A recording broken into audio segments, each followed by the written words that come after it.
নমস্কার বন্ধুরা, আজ এক কাপ গরম গরম চা নিয়ে বসছি আর ভাবলাম চা খেতে খেতে তোমাদের সাথে একটু আড্ডা দেওয়া যায়। আর তোমরাও যদি চা খাচ্ছ, চলো চা নিয়ে আসো, একসাথে বসি আর আড্ডা করি, কেমন?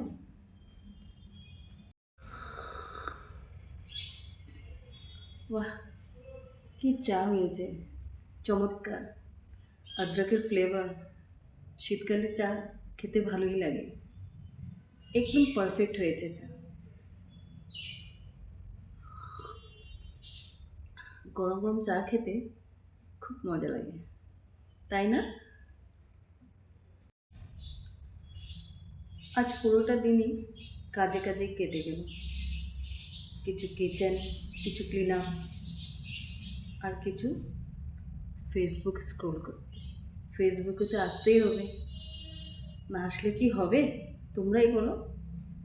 আর তার মাঝে আমার এক বাদর নাতি আছে, বাকিটা সময় ওর পিছনেই কেটে যায়। যা দুষ্টু হয়েছে না, আর বলো না, আমার মাথা তো শেষ করে ফেলেছে একদম।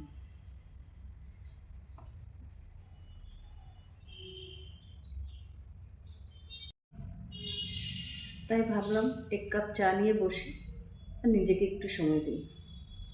সারাদিন তো কাজে কাজে চলে যায়, নিজের জন্য একটু সময় বের করতে হয়। বের করতে হয় কি না বলো?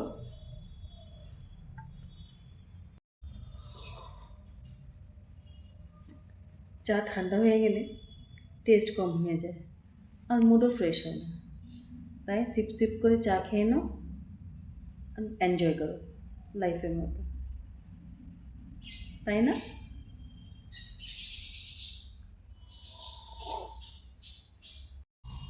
ঠিক আছে বন্ধুরা, আজ চায়ের আড্ডা এখানেই শেষ করলাম। আবার দেখা হবে পরের চাই সেশনে নতুন গল্প নিয়ে। আর তোমাদের যদি ভিডিওটা ভালো লাগে, লাইক শেয়ার কমেন্ট করবে, আর আবার একসাথে চা খাবো আমরা, ঠিক আছে? ভালো থেকো, সুস্থ থেকো।